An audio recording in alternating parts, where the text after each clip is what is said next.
Le 4 septembre. Durance, rive droite. Allais-je réussir à suivre l'azimut des chemins noirs? C'était un défi, car il me fallait d'abord atteindre le terme de ma diagonale avant de savoir si j'avais choisi la bonne route. En 4 heures, marchant sur la levée des canaux, je gagnais Oraison, funèbre endroit. Était-ce ma faute si le nom des agglomérations poussait au calembour? Pavillons, hangars, rocades émergeaient d'une forêt de panneaux signalétiques. C'était le règne du périurbain. J'avais échappé jusqu'alors, me tenant dans la broussaille, à cette géographie du non-lieu. Le panneau d'entrée du bourg affichait avec sérieux les termes du destin que les dernières décennies lui avaient fait subir. Une ville à la campagne. Ici, les chemins noirs s'arrêtaient. Ils débouchaient dans le dispositif. Je m'avouais vaincu et rentrais dans la zone par la rocade. Les 30 Glorieuses avaient accouché d'un nouveau paysage, redistribué les cartes du sol, réorchestré la conversation de l'homme et de la terre. Depuis 10 jours, je serpentais entre les coulures d'asphalte et percevais l'écriture d'une recomposition. L'une des ruralités était morte. On en trouvait un souvenir dans les ruines des plateaux. Les troupeaux avaient été encagés dans les vallées, les pâtures investies par les randonneurs, les hautes routes ne servaient plus aux transhumances. Elles avaient été rendues aux vipères. Les chemins noirs couraient sur ces hauteurs abandonnées. La deuxième ruralité était active. Elle s'accrochait, vivace, perfusée de subventions. Combien restait-il de ces agriculteurs conventionnels? 1 demi-million? C'étaient des travailleurs, ils tenaient bon, luttaient. Ils cultivaient intensivement pour alimenter le Moloch. La lavande de Valençol, le blé de Beauce et le poulet martyr étaient le fruit de cette agriculture technique. Dans les années 1960, les commissaires européens avaient décrété que l'agriculture était une industrie comme une autre, qu'élever des vaches ou produire des semelles de caoutchouc répondait aux mêmes lois. La politique agricole commune avait incité les exploitants à intensifier la production. Écoutant les mauvais génies, les paysans s'étaient endettés. Ils avaient agrandi leur surface, acheté des machines et des semences trafiquées. Les rendements avaient décollé. Le prix du steak baissé. C'était chimique, c'était glorieux, et Giscard tenait sa France prête pour l'avenir. Cette agriculture avait accouché d'un paysage aussi artificiel qu'une place pavée. Les haies, les bosquets, les friches, les marais et les talus avaient laissé la place aux grandes steppes rentables piquetées de hangars à tracteurs. Soudain, la prospérité était retombée. La mondialisation avait ouvert son marché frankensteinien. Les porte-conteneurs acheminaient les produits du monde à bas prix. Bruxelles avait été moins prodigue. Les paysans avaient connu la fin des jours fastes. Ils étaient redevenus les ploucs. Et la ruralité se maintenait comme une vieillarde malade, couchée sur le lit de la France. La troisième ruralité était mise en scène. Les citadins s'étaient aperçus qu'une vie sans issue était pire qu'une vie sans chauffage. Les néo-ruraux s'en venaient dans les campagnes, après avoir tiré les conclusions de ce qu'il en coûte de quitter l'éternité. Ils scénographiaient le retour. Ils étaient à la manœuvre de l'imaginaire. Depuis les années 1970, poussés par la contestation politique, la crise économique ou la récente dématérialisation numérique, ils regagnaient les champs, remontaient les versants. Ils étaient les saumons de l'histoire. Certains d'entre eux se contentaient de retaper une ruine. D'autres accueillaient des hôtes autour d'un repas à l'ancienne, produit par leurs homologues cultivateurs. Les territoires voyaient aussi affluer Anglais et Belges, lassés du crachin sur les murs en briques. Ceux-ci achetaient d'anciennes magnaneries, repeignaient les volets en mauve, se demandant comment on pouvait préférer Turner à Cézanne. J'avais traversé quelques villages destinés à perpétuer le souvenir muséal de la campagne. Moustier, Castellane, villages de brochures semblaient dirigés par les offices du tourisme. Le marchand d'huile d'olive y jouxtait le restaurant chez Marius, et des cohortes de motards garaient leurs Harley sous les platanes pour siroter une fausse absinthe devant l'église très restaurée, mais vide. C'était la ruralité lavande et cigale. En Bretagne, elle se serait appelée galette et biniou. En Indre-et-Loire, cela aurait été plus difficile, car il fallait à ces territoires des personnalités singulières pour que les communicants puissent jouer sur les harmoniques du symbole. La ruralité exposait un quatrième visage. Une armée de réserve, depuis 5 décennies, montait au secours de la terre maltraitée. Dans les années 1960, des paysans pionniers avaient commencé à refuser de considérer l'agriculture comme une guerre ouverte. Ils voulaient cultiver sans user des méthodes de l'aviation américaine. Ils étaient aujourd'hui près de 70 000 à se conformer à l'appellation d'agriculture biologique. Il était facile de ricaner. Ils recouraient à une agriculture vieille comme l'antique, à laquelle ils donnaient le nom d'innovation, ou bien ils qualifiaient de traditionnelle des pratiques ultra-techniques. Mais la cause était belle, et ses fruits étaient bons. Et les efforts gagnaient lentement du terrain. Les 30 000 fermes bio en activité couvraient aujourd'hui 5% de la surface cultivée du pays. Les paysages de cette ruralité-là étaient faciles à détecter. Les champs ne ressemblaient pas à des dalles de ciment, ni les élevages à des unités de bagnards. Je quittais Oraison par un pont sur la Durance et montais, dans les oliviers, vers le village de Lurs, où je sifflais un sirop sur une terrasse de terre tachée par l'ombre des mûriers. L'alcool m'était interdit par l'Académie de médecine. J'avais bu pour la vie au cours de ces dernières années, noyé des caravanes de souvenirs dans des gués de vodka. À présent, fini. Le robinet magique était fermé. Je payais cher la dette contractée au bureau des excès. Ne pouvant me permettre de réveiller les démons, il me fallait oublier la grâce de l'ivrogne, celle d'accueillir des carnavals dans son crâne. Et ce soir, sous un ciel pourtant idéalement bariolé pour vider une carafe de vin de Provence, je me contentais d'un verre flasque. Le paysage se borna à ressembler à ce qu'il était. En bas, le cours de la Durance. Les rives vrombissaient, actives, striées d'autoroutes, marquetées de hangars. Ici, en contre-haut, se trouvait un village-musée pour lecteurs de Pagnol. Il n'y avait pas un seul paysan, mais des dames anglaises. Elles se promenaient avec des chapeaux de paille en s'extasiant de la lumière. Entre les deux, sur le versant, des forêts vides où serpentait le lierre. Là, quelque chose, un chemin noir, menait quelque part. Il pouvait conduire vers une ruine, une écurie, une clairière. Ce serait un bon début. Une fissure dans le présent. Je descendis vers le pont romain de 20 mètres, d'où s'élevait le chemin d'accès au monastère de Ganagobi. En ces lieux, à l'ombre de l'arche, il y a 2000 ans, clapotaient des naïades. Puis le dieu chrétien les avait repoussés dans les grottes. C'était la même histoire que les lézards. Les époques se succédaient, les maîtres changeaient. Les seigneurs du moment refluaient dans leurs caches. Les dieux se remplaçaient. De nouveaux temples s'élevaient sur la fondation des anciens. La ruralité avait connu ce sort. Les paysans avaient changé de métier. Il ne fallait pas être triste de ces passo doble. Il fallait accepter les adieux et monter en haut de la côte.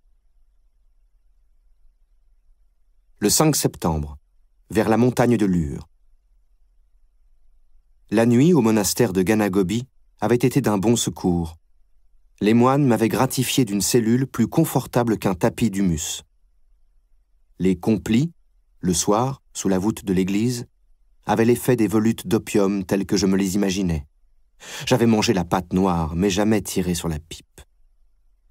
Les pierres calcaires absorbaient ces chants depuis le XIIe siècle. Peut-être rayonnaient-elles de ces vibrations. Les hommes en noir maintenaient leurs usages, leurs gestes, répétaient les mots, tenaient bon dans le cours du fleuve. En bas, dans la vallée, les modernes trépidaient. Ici, l'équipage maintenait l'expression de son angoisse. Mon admiration était lardée de stupeur, car dans cette célébration née de la règle, transpirait la panique de perdre pied. Pourquoi la vision des naufragés de la Méduse de Jéricho me passait-elle devant les yeux? Entendais-je une prière ou une imploration? Je me doutais que c'est « Viens à notre secours » éclatant sous les arcs romans renvoyait aux tentations de l'âme. Je ne pouvais m'empêcher de penser qu'ils étaient incongrus, car l'homme n'était pas menacé.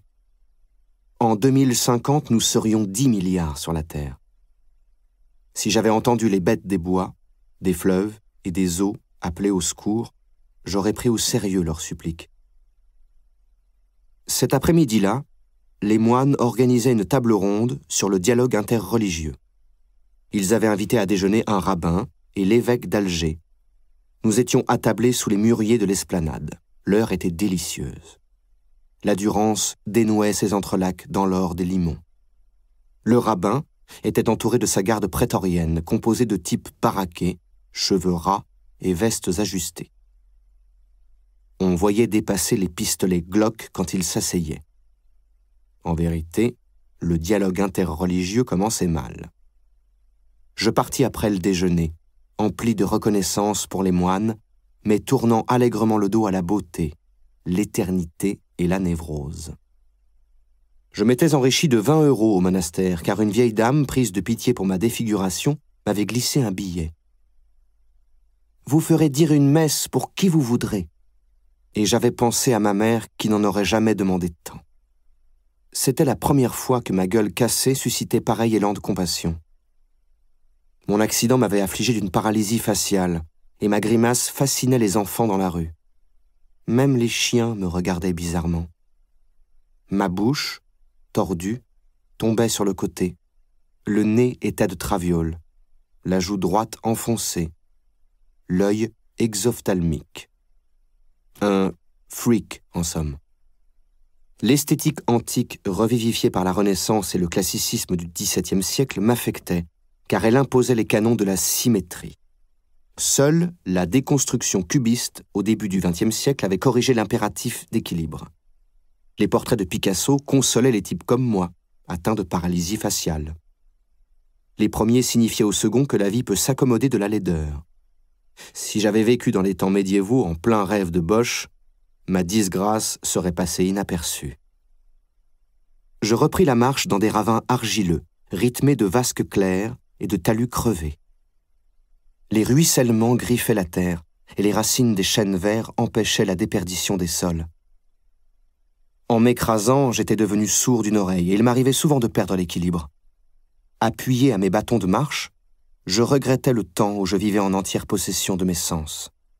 L'odorat était à moitié perdu lui aussi. Et je ne humais plus la pleine haleine de la Provence, l'âcreté du cyste et la chaleur du calcaire qui est l'odeur de la lumière.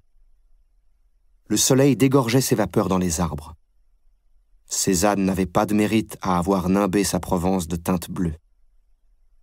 Au nord du village en ruine de Montlot, posté sur son éperon de calcaire pourri, la masse de la montagne de Lure apparut obscurcissant l'horizon. Son récif assombri de forêts barrait l'accès aux vallées septentrionales. Avant de jeter mon sac de couchage dans un bosquet de chênes verts, je m'allongeai à la lisière et restai 1 heure à fumer mon tabac hollandais, dans une pipe en buis, les jambes lasses. Une cloche battit, et la masse de Lure rejoignit la nuit.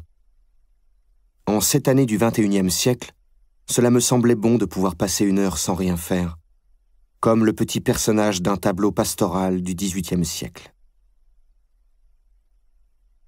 Le 6 septembre.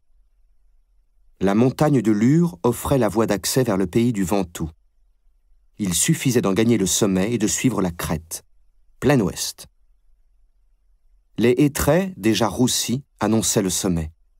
Les troncs blancs percés d'orbites, les fourches encrouées, donnaient aux hêtres l'aspect des décors du fantastique allemand. C'étaient les forêts capables d'abriter les créatures de Fuseli, la Madone de Munch, les cauchemars de Kubin et les squelettes d'Otto Dix. J'aurais pu contempler leurs œuvres allongées dans les feuilles cuivrées si les livres d'art avaient été moins lourds. Notre-Dame de Lure était une chapelle forestière construite à l'ombre de 4 arbres puissants sur une esplanade bordée d'une masure où vivait Lucien. Je le croisais à la fontaine où il remplissait ses seaux, écartant ses cheveux longs. L'endroit faisait un décor parfait pour chante-fable du XIIIe siècle. Il manquait un destrier prenant le frais et son gai cavalier buvant un vin de Provence. « Lucien, on m'a parlé de vous à Ganagobi. Vous vivez en ermite ?»« Oui, depuis des années. Et qu'est-ce qui vous manque? Rien. J'ai des livres, on m'apporte un peu de nourriture. En ce moment, je lis le récit d'un type qui s'est enfermé dans une cabane au bord du Baïkal pendant quelques mois. Je sais, c'est moi. Il me montra le panneau fixé près du sentier de montagne qui bordait sa maison. J'accepte le pain rassis et les livres. Je persistais à croire que vivre ainsi, à l'écart des grandes voies, ne garantissait ni le confort, ni l'équilibre psychique, mais permettait d'échapper au pire. Les coups de téléphone et la queue dans les magasins, c'est-à-dire la défaite du temps et de l'espace. J'offris à Lucien mon exemplaire des Confessions d'un mangeur d'opium de Thomas de Quincey et lui dis que son panonceau était un programme de vie. 10 jours auparavant, dans le refuge du Mercantour, j'en avais vu un du même acabit qui proclamait « Ici, nous n'avons pas le Wi-Fi, mais nous avons le vin. » Ces lieux où l'on continuera à vénérer les substances vitales deviendront des temples dans un futur proche. On s'y rendra en procession, à la manière des Japonais qui montent sur les montagnes une fois l'an, rejoindre un hôtel taoïste sous les cerisiers en pleurs. J'allais 3 jours durant sur l'échine de la montagne. Les chemins me rejetaient, tantôt sur le versant nord, tantôt sur le versant sud de Lure, vieille bête couchée. Le calcaire était dur. Parfois, le marcheur est un forçat, cassant son lot de cailloux. Au lieu dit La Fontaine, une vieille dame claudiquait devant un mur non jointoyé. À son bras, un panier de mûres. Elle leva les yeux, et c'était le regard que je cherchais. Paysan, dur, luisant de vieux savoir. Elle appartenait à cette catégorie de gens pour qui la santé des prunes est un enjeu plus important que le haut débit. « Comment vont les choses ?» ne trouvai-je qu'à dire. « Il n'y a plus de noyer ici, dit-elle. Le noyer aime la vie, et il n'y a plus personne. » De l'autre côté, elle parlait du versant sud, ils ont des champignons. Leur chance, dis-je. Un malheur. Les gens accourent de la ville comme des dorifores et cueillent tout, sans distinguer le cep de l'amanite. S'ils me montrent leur récolte, je ne leur signale rien. Qu'ils s'empoisonnent. Quelle figure que cette sorcière! Elle allait bien avec les ruines de Lure. Elle rasait les murs, tenait des propos de grimoire, faisait de l'inquiétude un état d'esprit, manifestait la vieille angoisse de l'homme sous le ciel. Je remontais sur la crête vers Jean-Bart et le Ventoux apparut plus proche, comme un sursaut des Alpes qui ne veulent pas mourir au sud et vont pourtant s'effondrer bientôt dans la plaine. La forêt masquait les restanques. Tous ces efforts pour finir en ruine. Les terrassements témoignaient de la longue présence des hommes en ces versants et de leurs travaux herculéens qui avaient refaçonné le profil des reliefs. À marcher sur les calades bordées de murets, je pratiquais une forme d'archéologie vivante. Il avait fallu des millénaires pour métamorphoser ces pentes en escaliers agricoles. Quelques décennies avaient rendu les déclivités à la broussaille. La force aveugle de l'époque était cette rapidité avec laquelle elle se débarrassait des vieilleries. La mousse recouvrait les murets. Les ronces étaient la caresse du temps sur les empilements de pierres. Un chêne vert imitait pauvrement les arbres d'Ancor en essayant d'étrangler les murs. Le résultat était modeste. Pourquoi les peintres ne s'étaient-ils pas intéressés aux terrasses abandonnées?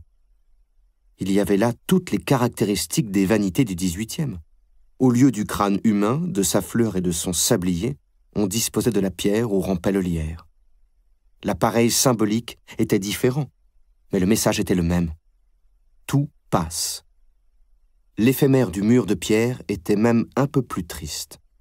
Car si le mur et l'homme étaient promis à la même désagrégation, le travail avait été plus harassant pour édifier le premier que pour reproduire le second.